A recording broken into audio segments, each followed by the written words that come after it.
Halo teman-teman, di sini saya akan menjelaskan sedikit tentang perangkat keras beserta kelemahan dan kelebihannya. Yang pertama adalah mainboard. Mainboard merupakan papan sirkuit yang menjadi rumah bagi komponen-komponen komputer seperti RAM, hard disk, dan prosesor. Mainboard biasa kita sebut papan induk kalau di Indonesia. Kalau kelebihan dari mainboard yaitu mudah memasang komponen-komponen. Kalau kekurangannya itu tidak dapat dimodifikasi. Yang kedua adalah prosesor. Prosesor memiliki peran pengatur semua perintah program dan aktivitas yang ada pada komputer. Oleh karena itu sering disebut otak dari komputer. Kelebihan dari prosesor adalah prosesor merek Intel dapat mengatur temperatur sendiri. Kalau kelemahan, ada prosesor yang lemah untuk urusan grafis, gaming, dan program 3 dimensi. Yang ketiga adalah RAM. RAM yaitu perangkat yang menyimpan instruksi yang bersifat sementara. Jadi kelebihannya itu dapat menyimpan data dengan mudah dan praktis. Kekurangan, jika rusak maka akan berbunyi. Yang keempat adalah hard disk. Hard disk adalah perangkat keras komputer yang memiliki fungsi sebagai media penyimpanan sekunder atau permanen. Kelebihannya itu dapat menyimpan data secara permanen. Kekurangan, hard disk selalu menyatu dengan komputer. Yang kelima adalah PCI Cooler, yaitu perangkat keras yang berperan penting dalam mengontrol panas. Kelebihan dapat mengatur panas. Kalau kekurangan, kalau mati, maka perangkat yang lain akan mudah panas. Keenam yaitu monitor. Monitor adalah salah satu perangkat keras yang berfungsi menampilkan hasil pengolahan data dalam bentuk grafis. Kelebihan membantu kita menampilkan pengolahan grafis. Kekurangan, ada sinar radiasi yang kurang baik. Yang ketujuh adalah power supply. Ialah perangkat yang berperan menyuplai data ke komponen komputer. Kelebihan untuk mengatur daya listrik. Kekurangan, harga yang agak mahal. Yang ke-8 adalah sound card. Adalah piranti yang bertugas untuk pengolahan data, suara atau audio. Kelebihan untuk mengatur audio berupa musik. Kekurangan, sewaktu-waktu bisa rusak. 9. Keyboard. Keyboard adalah input yang berisi deretan angka, huruf, dan simbol. Kelebihan lebih mudah dalam pengetikan. Kekurangan, kalau kelamaan ketik jari bisa sakit. Yang ke-10 mouse. Mouse adalah perangkat yang berfungsi menggerakkan kursor. Kelebihan dapat mengendalikan kursor. Kekurangan, kadang tangan bisa gatal.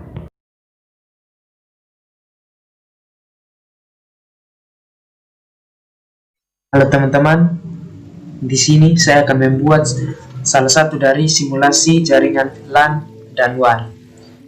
Pertama yang saya butuhkan di sini adalah satu server. Selanjutnya adalah switch.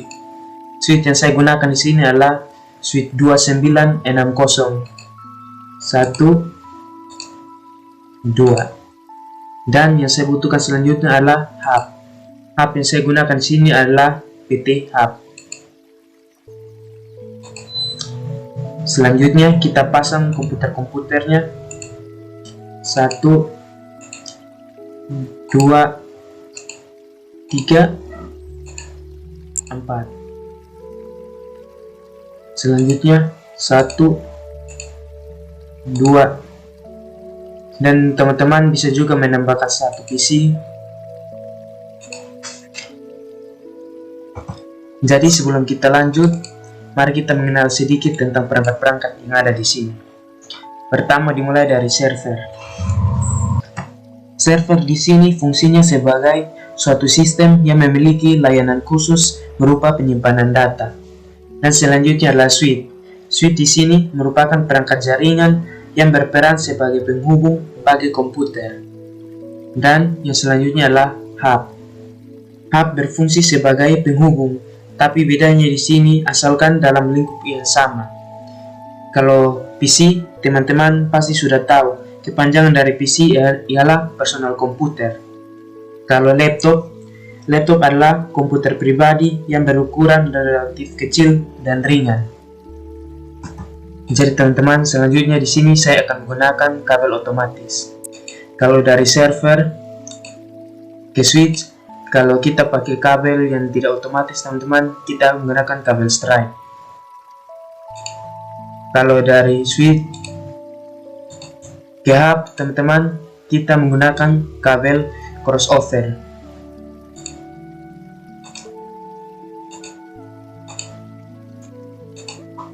Jadi di sini teman-teman saya menggunakan kabel otomatis saja supaya lebih gampang.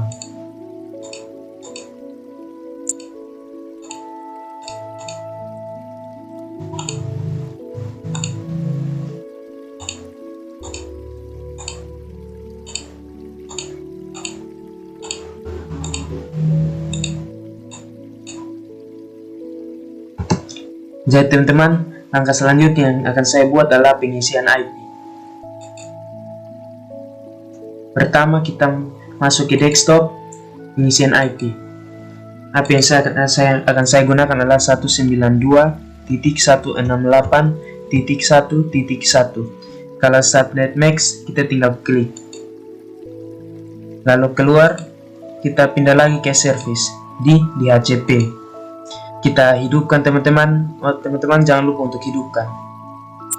Default gateway-nya kita hapus, kita ketik 192.168.1.1. Nah, kalau yang start IP address ini, kayak misalnya teman-teman isi harusnya ini 0, ini kita ganti jadi 2, supaya kalau kita atur di isi satu ini di HCP-nya nanti mulai dari 2. Jadi kalau teman-teman sudah atur dari 2 begini, tinggal save.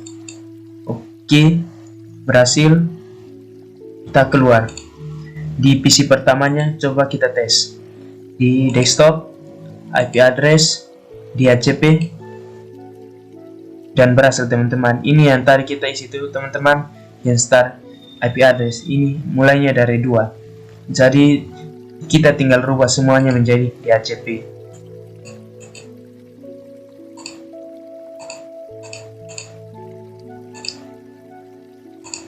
Jadi teman-teman, fungsi IP address di sini sebagai penghubung.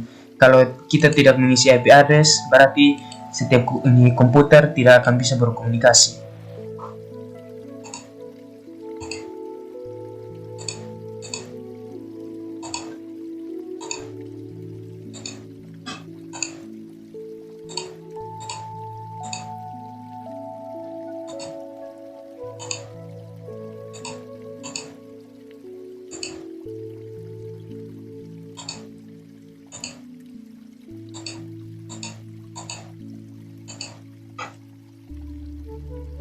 Kalau sudah semuanya teman-teman, mari kita coba apakah berfungsi atau tidak. Kalau dari PC 1 ke PC 4, apakah berhasil teman-teman? Dan sukses teman-teman. Coba kita coba sekali lagi.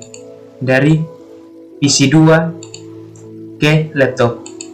Dan berhasil teman-teman. Mari kita buat salah satu contohnya lagi. Di sini saya membutuhkan satu server, lalu satu wireless, atau biasa kita kenal dengan access point. Di sini saya akan menggunakan tipe APPT.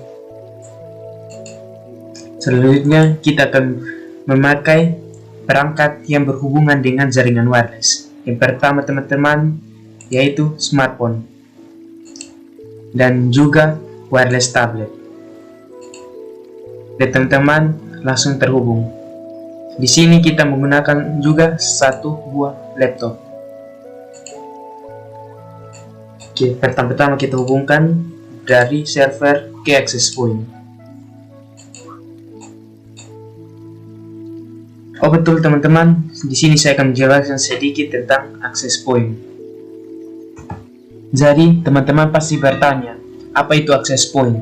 Access point adalah perangkat keras jaringan komputer yang menghubungkan piranti nirkabel. Ingat teman-teman, piranti nirkabel tanpa kabel dengan jaringan lokal menggunakan teknologi seperti Wi-Fi, Bluetooth, wireless, dan lain sebagainya.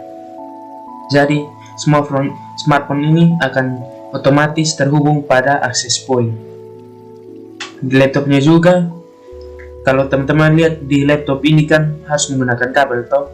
Sekarang kita ganti ke nirkabel. Caranya itu klik satu kali di laptop, ya, lalu scroll ke bawah, lalu matikan lalu kita ganti. Klik di sini teman-teman, ingat tarik ke kiri. Jadi lepaskan. Di sini kita ganti dengan perangkat yang ini. Lalu kita hidupkan kembali teman-teman. Keluar dan otomatis tersambung teman-teman. Jadi servernya kita tinggal masukkan IP. Klik satu kali di desktop, IP konfigurasi, lalu kita isi IP address 192.168.10.1. Ingat di kelas yang sama, tapi teman-teman di sini kita memakai 10. Subnet max kita klik, lalu di service teman-teman jangan lupa di ACP kita hidupkan, kita isi default gateway-nya 192.168.10.1. Di sini kita ganti jadi 2. Save teman-teman. Kalau sudah teman-teman, mari kita cek IP pada laptop. Desktop IP, maka secara otomatis akan berganti ke DHCP. Begitu juga dengan perangkat lainnya.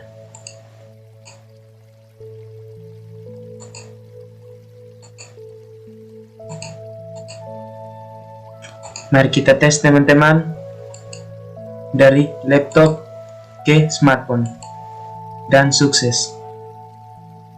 Di sini saya buat new saja dan kita ulangi sekali lagi dari tablet ke smartphone dan berhasil.